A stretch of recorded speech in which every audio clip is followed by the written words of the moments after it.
Welcome to the Tech Egg. Don't get scrambled. Enjoy the video. You begin by opening Chrome and signing into the same Google account on your laptop and host machine. Once done, install the Chrome Remote Desktop extension and follow prompts to enable remote access. Make sure you enable two-step verification for safety. This prevents unauthorized entry. Then create a secure PIN of at least 6 digits. This is required each time you connect. You're setting the security and core access now, so connections later are quick and protected. Now you configure the host machine and establish the first connection.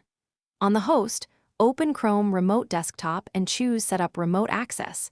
Name the device so you can identify it.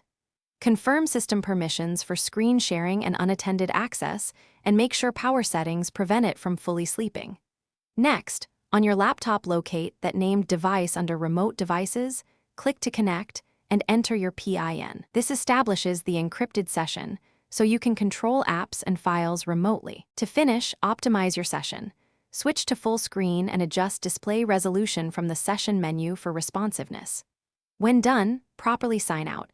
If you ever lose a device, revoke Chrome Remote Desktop access from your Google account immediately.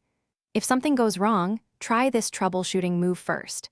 Check both internet connections and firewall settings, verify the PIN, then restart the host machine. This simple restart often clears lockups and reinitializes remote services, so you can reconnect quickly.